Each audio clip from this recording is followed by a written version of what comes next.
All right. Well, first off, my name is Mike Carroll. I'm the head of growth here at Nutshell. I just wanted to give a little bit of background on myself to give context for sort of why I'm doing this presentation, what experience I've had in this regard. So previous to my position here at Nutshell, I ran a small digital agency in Detroit called Kaleido. It was a lead generation agency. And so we often ended up working more with sales teams than we did with marketing teams. And we ran a lot of these kinds of campaigns and had some great sort of results. I learned a ton, by the way, working with sales teams as opposed to just the marketing team. And it's what's made me an evangelist for the aligned sales and marketing team, which kind of fits with this topic. And what I mean by that is that here at Nutshell, we don't have a sales team and a marketing team. We only have a growth team. Which I'm in charge of. And we view both sales and marketing as sort of like specialties on the same team, like tactical specialties on the same team. So that gives you some context for how I've put this together and how I view running these types of, warming campaigns, as we'll call them, to warm up your cold outreach. So without further ado, let's jump into things. So I just want to start with, what we're going to cover. Most of the tips around warming cold outreach are actually tips about heating the interaction in the moment, right? Or they're transactional tips, the best opening cold call lines or cold email subject lines and stuff like that. And while that all has fundamental value, what we're talking about today are strategic efforts to make those cold interactions warmer before they happen, so you can sell the meeting faster. And here's what we'll go over today. So number one, we're going to talk about why warming up your cold list is important. Two, we're going to talk about the tactics available to you and why you'll need help executing them, or more to the point, like why you'll need help from your marketing team. And then three, some tips and best practices for building these kinds of campaigns. As a bonus, by the way, for those who've tuned in, I've kind of littered my presentation with some of my favorite movie quotes. For those that can tweet at me at Michael Adane and properly identify which movies they're coming from, there's some swag for you and the opportunity to kind of meet with me to help you build your own warming campaign. So if that's exciting to you, I'd love to hear and make sure that or understand if you could get all the references. They are images, so it shouldn't be too hard, but they do grow in difficulty as the presentation goes on. Just trying to keep things a little bit fun. So have you heard of us, right? It's like the most common sales tactic that we've all leveraged on a cold call, which is to take that. We know our prospects want to say no and want to turn that no into a yes. And so like a really common tactic is obviously to say, have you heard of my company? Knowing full well that the answer often enough for most of us, if we're not, graced with being part of a brand that's sort of ubiquitous, is going to be no. And while some sales pros think that's a great way to start a conversation, and it can be, I think it puts us in a position of weakness. And furthermore, with digital marketing and sort of like the digital space where it is, it's just simply not super necessary. But the real question is what's the true price of being anonymous? So last year, Gong.io, who's a competitor of ours, but I don't mind referencing them, did this awesome analysis of over 90,000 cold calls. And the results were kind of predictable and also super interesting, at the same time. Predictably, as we state here, cold calling is hard. Cold outreach is hard. For those of you that are doing it, if you're not on the marketing side, you're on the sales side, you're doing literally the hardest job out there as far as I'm concerned. We know that the average cold call list might convert at 1.5%.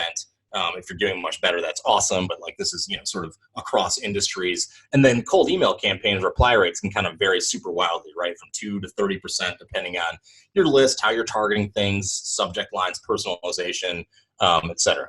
Furthermore, cold outreach is time consuming. And if you're going to spend all that time doing that, you want to make sure that it's effective as possible. And then third, sales in general, right, is a game of images. Competition is super stiff in almost every marketplace. For example, the last time Capterra counted, there are 377 CRMs, Nutshell's a CRM, by the way, out there on the marketplace. And even if you don't have a ton of competitors, you're still competing for attention, for people's attention across Facebook and news feeds and, phone calls and family and all that kind of stuff and entertainment. So competition regardless is going to be hard no matter what when you're competing for attention. But does it really matter? So if cold calling in particular, which is kind of what I'm focused on here today a little bit, is one of the oldest sales tactics, right? Does it matter if they know who you are? LinkedIn did a survey last year that would say simply that B2B buyers say that it does. It definitely does. And sure, the savvy seller can turn a cold conversation into a warm lead, and many of you do that every day. But I'm asking the question, like, why work so hard when you're already swimming upstream against all the other stuff we talked about? Bottom line, a prospect, even being loosely familiar with your brand, right, is going to make that cold outreach just the slightest bit easier. And that little bit of boat speed goes a long way. So there's good news and bad news here, right? So the good news is there are only so many channels and tactics to explore in this universe. It's a finite universe, right? So that's the good news. Like, there's not sort of like this infinite number of things you can try when you're building these warming campaigns. But of course, the rub is that no one can tell you which ones are going to work or what combination of channels and tactics are going to work. You're going to have to figure that out by testing different combinations of channels, and you're going to have to see what resonates with your audience. And we're going to get into more of that in just a little bit.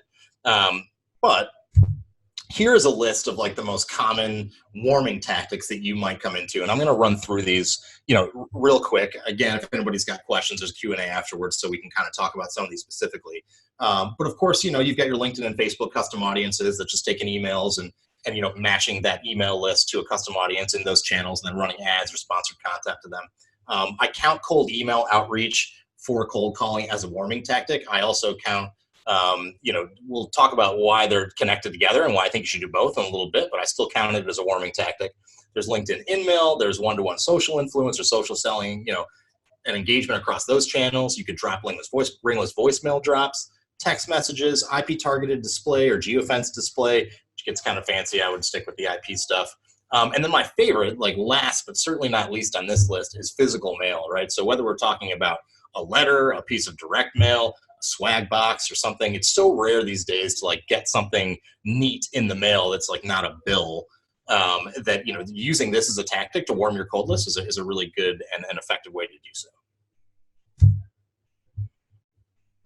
Okay, so this is why the thing I'm most passionate about, without a doubt, is that sales team is a sport. It is fundamentally a sport. It feels like in the past that sales teams have make these individual efforts, right? You're that solo salesperson kind of out there sharking around, doing your own prospecting, maybe setting your own meetings, maybe working with a BDR, maybe not. But what I want to talk about now is like why and how you're going to work with your marketing team to make this warming engine hum. And a quick pro tip for anybody playing the movie game: the franchise name here will not work alone, but Riggs's jacket is a dead giveaway for which one this is. So if you want the edge in today's sales game, you're going to be working with your marketing team closely.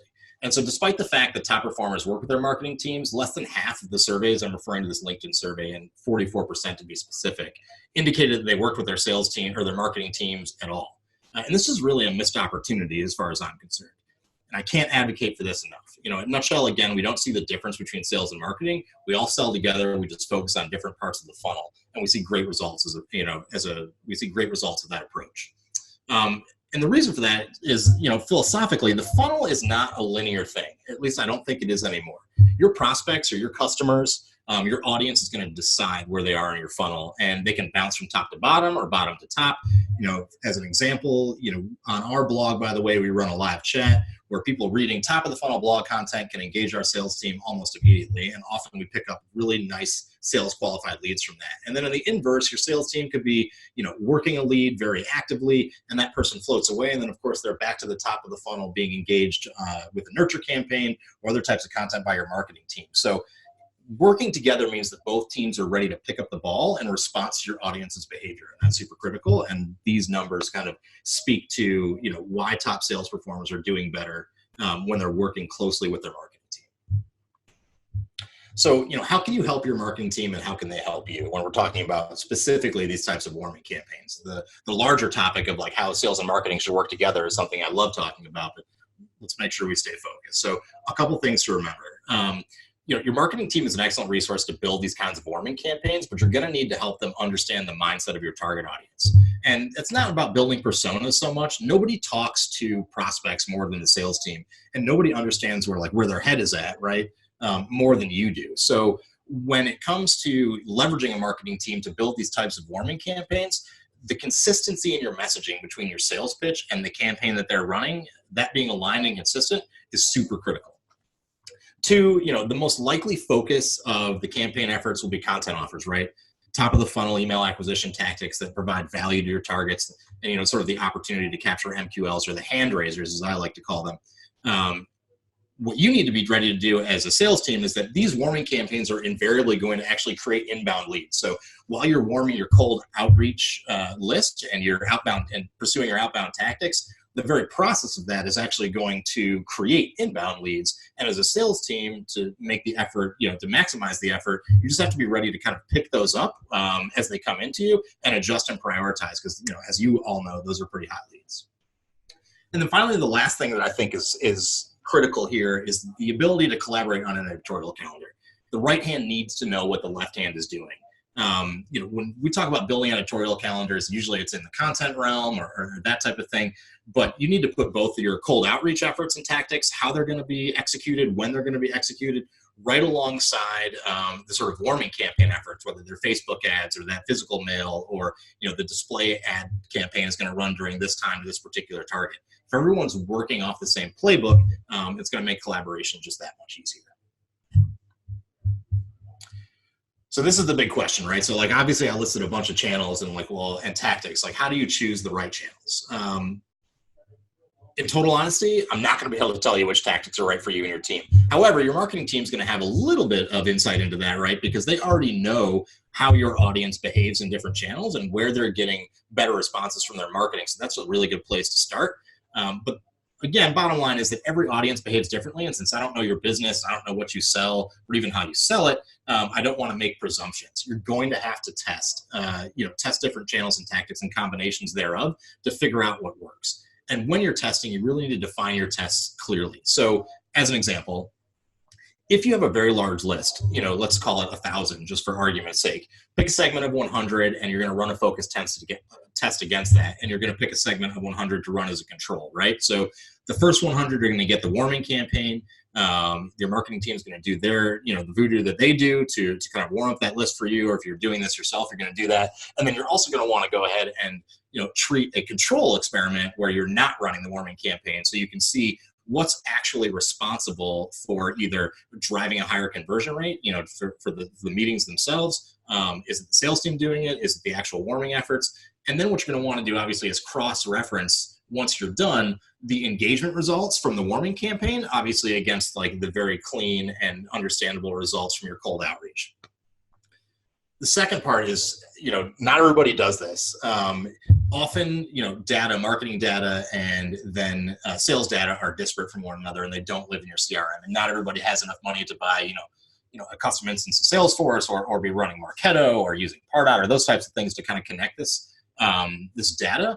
But you can very easily track your campaign in your CRM. So whether you're, for example, using Mailshake to run your cold emails, running those into a CRM that connects to your Gmail and tracking those conversations that way. It's as simple as taking the exact same list you've given to your marketing team to run these cold outreach or these warming efforts, and then tagging those leads or people in your CRM, just so you can follow them through from beginning to end. It doesn't have to be complicated. You just have to have some sort of connectivity between these two universes. Finally, I highly recommend that you meet regularly to provide both teams with consistent sort of on the ground feedback. And actually, this feedback loop comes from the sales team sort of most critically. Again, nobody talks to more customers than you do. Nobody talks to more prospects. Nobody has that sort of some people call it anecdotal, and I don't really feel like it's not anecdotal. Just because you're not aggregating data doesn't necessarily mean that the information you're gathering on the ground isn't valuable. It's highly valuable. And one of the bummers about being a marketer is that you don't get to talk to customers really ever. And so creating a feedback loop so they understand the impacts of the warming campaign they're running for you is going to be critical. Is it resonating? Are they at least noticing it? All those types of things are going to be super helpful. And then finally, most importantly, you got to stay the course. None of this is easy. And it's going to take a few times to get it right, but the wise team is ready to make mistakes and make mistakes together and then learn from them. So no matter what is happening, resist the urge to abandon your strategy too early, stay the path, even if it's going poorly, and then analyze the results afterwards. So here's a few quick campaign tips as you're kind of building these out, just from a strategy perspective. Number one, you're going to want to layer your communication. So you want your tactics to overlap. So as another example, you might begin a campaign by targeting your list, with a free content download offer via LinkedIn. But at the same time, your marketing team is running IP targeted display to the same audience, whether from a brand awareness perspective, is that as an objective, or even to like reinforce the content offer. And then simultaneously, you should be doing like your one-to-one outreach, via social. Once you do this for a couple of weeks, all layered together, that's when you start making your phone calls, while the campaigns are actually still running, but more towards the end. So layering the communications is super critical to get that density that you need to like cut through the noise.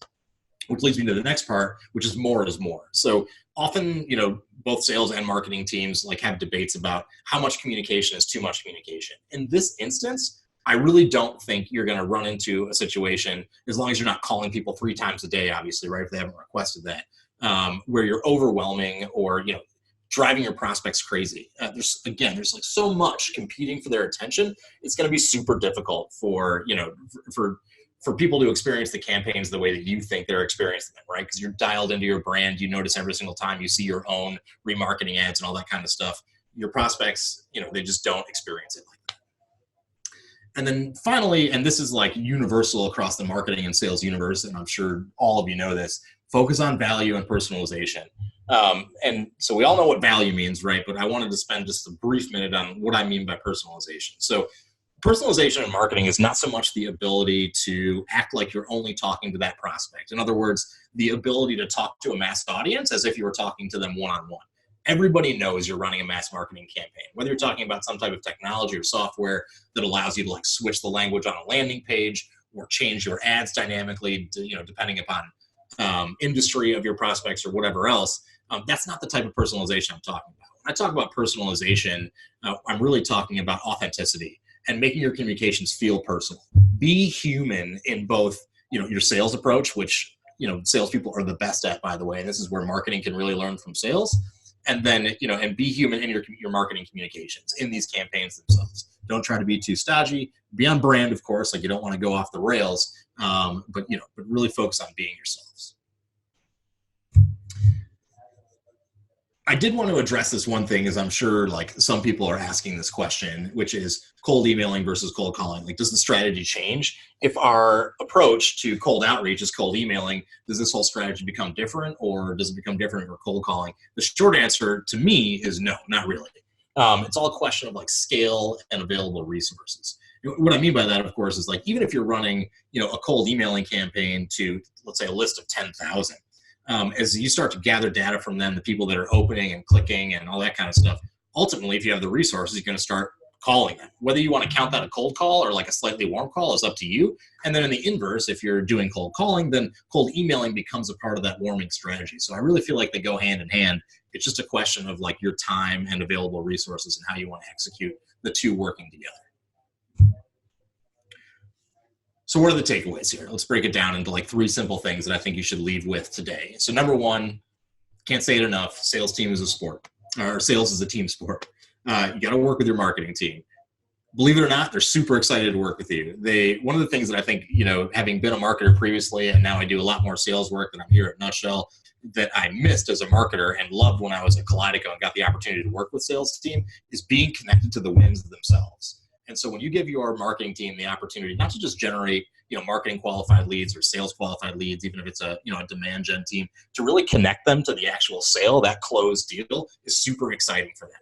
They're really much more used to looking at analytics and kind of seeing things en masse, and they miss the opportunity to relish in like, hey, we just closed that deal. Here was its value. So I'm telling you, they're going to be super excited, if you're not already working with them, to help you with this kind of stuff.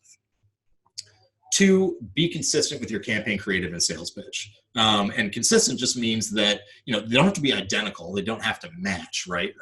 It just means that they need to be complementary. So if you're running a warming campaign with any tactic, just make sure that whatever that campaign is, whatever the message is there, is consistent or at least complementary to the sales pitch that you're giving with your cold outreach via email or phone. And finally, I'll repeat it again, you got to stay the course. You got to get into this mantra or this, this sort of repeat process of test, analyze the campaign as it ran, optimize the things that need work. And then once you get it going, once you have it moving even slightly in the right direction, then you sort of work to scale it to see if it's going to be something that works, across your entire universe, your entire target. All right.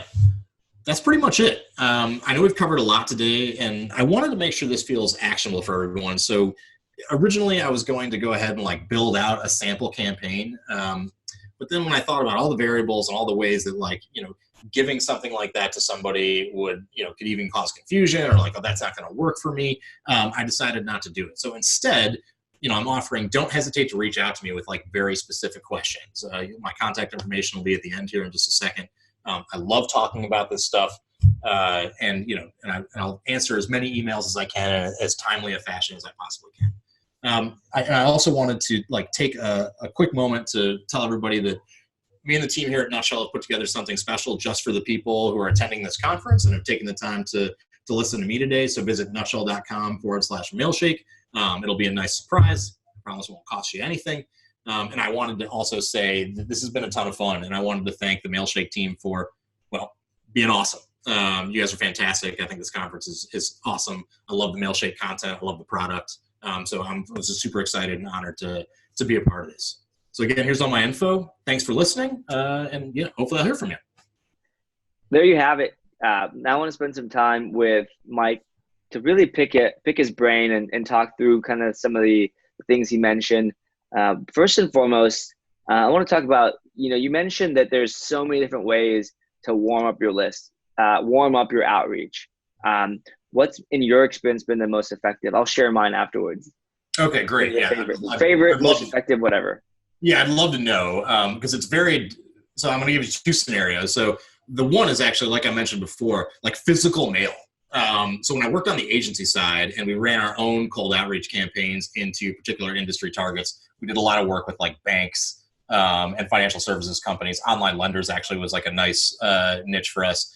And what we found out there was the combination of running content via social and the social channels they were engaged in. So it was usually LinkedIn, plus a piece of like physical mail of some kind, plus then the cold calling outreach grouped together really tightly, was able to double our ability to at least set a meeting. And then in turn, I'd be hard pressed to say whether or not it was rare for an agency to have that kind of niche experience at that time. So I'd be hard pressed to say whether it was like the warming campaign or the fact that like we were the only people that were building, the ability to create an online mortgage application at the time that was like closing those deals. That was very interesting to those particular clients at that time. So that's one.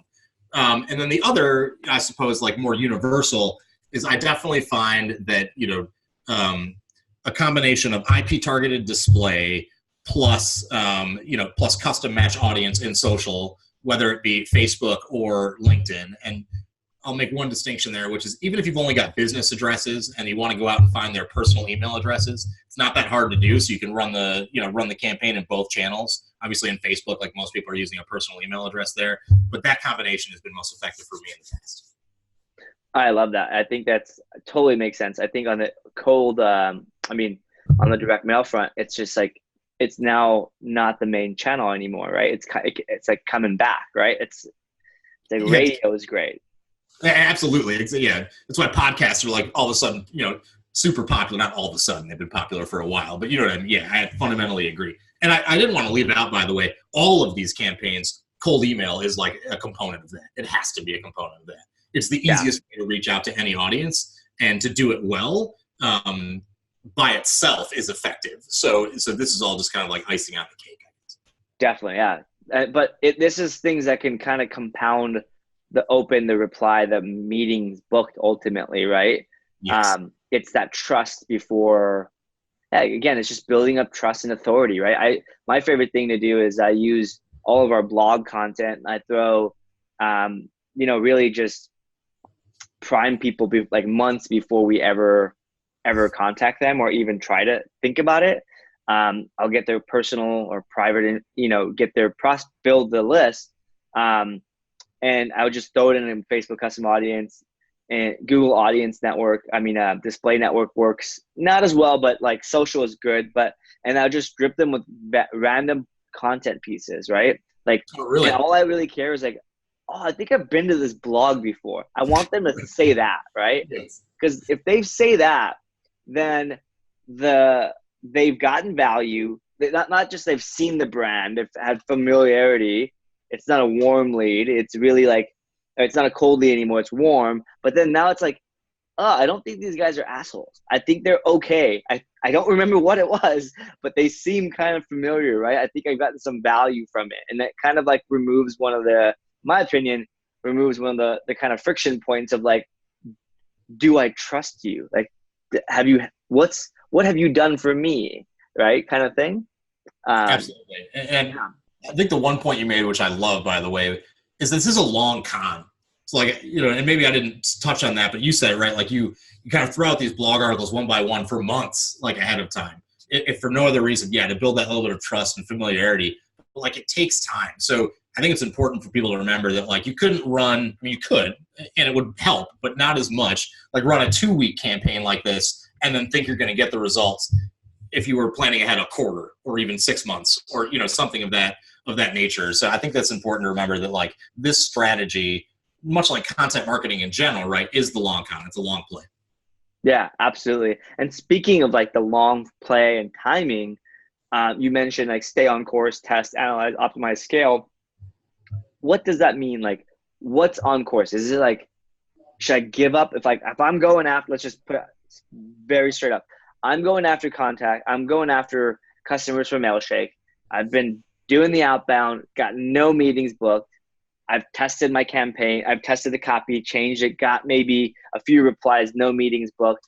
But I'm not able, I've been doing this for 2 months. Is that too long? Like, should I give up? Should I change? Like, should I keep testing different things? Like, what is a good acceptable time frame?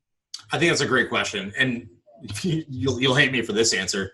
It's different for everybody. So the way to figure it out is like, how long is it going to take you to get to a number of, attempts, we'll call them, that's statistically significant? So I can relay that in nutshell, we're doing enough volume per se, on an inbound perspective. Let's say we're changing a campaign or like, an AdWords strategy or something like that. We're getting enough coming inbound that a 30-day cycle is more than enough for us to get through maybe generating 1,000 or so leads. And so like, okay, that's enough for us to say, great, like that's a trend. It also depends on your, your sales cycle. So look at the general volume that you're doing and then make an assumption based on what you feel is statistically significant. And the marketing team, by the way, like they're really good at that, like being able to figure out the difference between what's an anomaly and like what's an actual trend. Not that salespeople aren't, by the way, but I don't know about you, but as a salesperson, both on the agency side and I've actually sold like ad space and entertainment book at one point in my career. It's like, a no crap actual like cold calling all day long. You're very like transactional focused, right? It's the thing that's right in front of you. I'm creating a relationship, I'm closing a deal, I'm doing that type of thing. So it really depends on the volume of, again, being statistically significant. And once you feel that like, that's enough to understand, then 30 days is like a good standby. You do something for 30 days and it's not working at all, you might want to go back to the drawing board and like try something different. But if in that 30 days you only engage 10 people, that is not statistically significant enough to like call the ball. Got it. Okay. That makes sense. So really the goal is to get to statistical significance and give enough time for that to kind of gather. And generally, if you've got a few hundred people in that pipeline or a few hundreds of people, you can say in 30 days, this thing has run its course. It didn't work, or like this part didn't work. Absolutely. Okay. And then it's time to go test again. It's test again and test again. There's no optimize until you get the first something, right, working. Right. I think it's another. Oh, go ahead, Sujan. Sorry. No, go ahead. Yeah. So I think you're right about that, which is like, and by the way, one win is one win. Like if it works once, it's just like science, right? I mean, anytime you do the scientific method, if you can prove your theory once, the question is, okay, well, can we do it again? I think one of the other important things when you're testing these types of strategies, or any strategy for that matter, is being able to isolate the variables as best as possible. It's fundamentally, to make everyone feel better, fundamentally impossible to like do anything in a vacuum, right? So there's always going to be things you can't control, market forces, the economy, life situations, like the time of year, like all those types of things are kind of hard to isolate.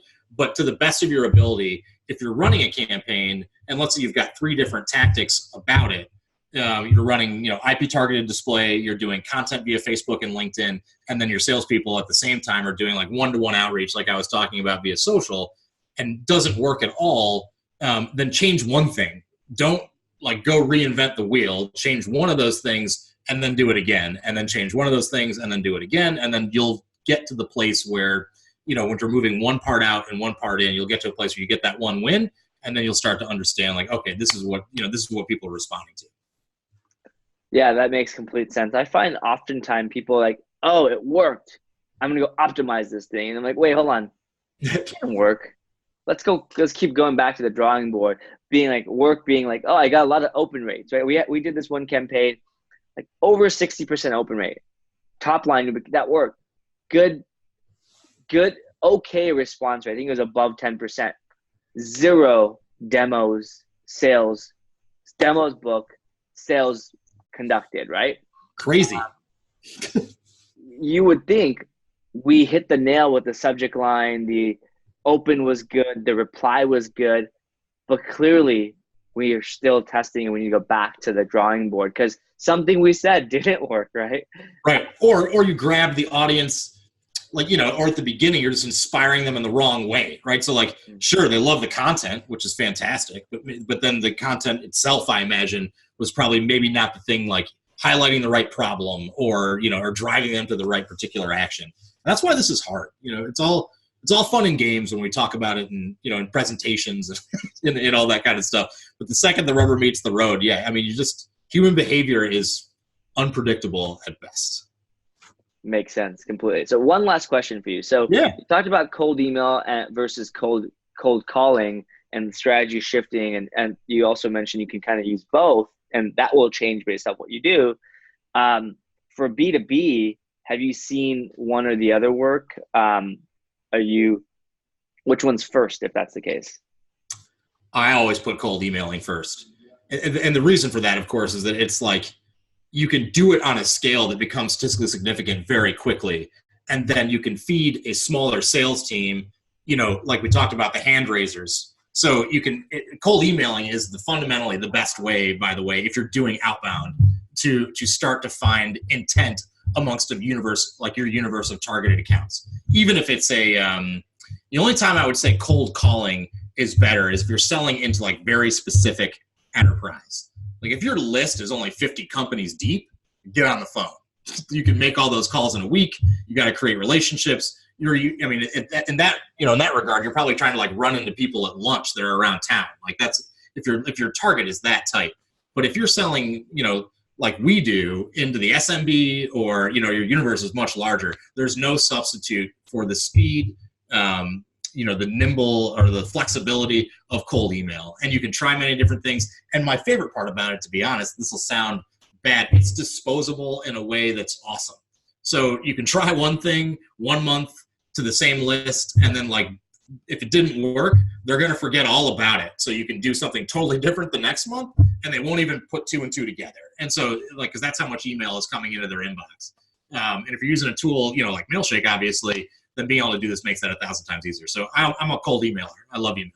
Maybe it's because I'm, a Generation X / millennial. I just hate being on the phone.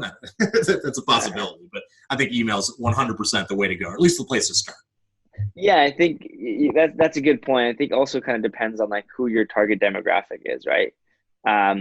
If you're working with people who aren't as often on their email, that could be a good or bad thing depending on your strategy. Yeah. Right. Well, awesome, man. Blake, thank you again for jumping in a little extra long for the Q&A. Yeah, and so obviously go to nutshell.com / Mailshake. Mailshake, and there's gonna be a super secret awesome thing. I'm gonna go check that out right now. So thanks again, dude. Awesome. Yeah, my pleasure.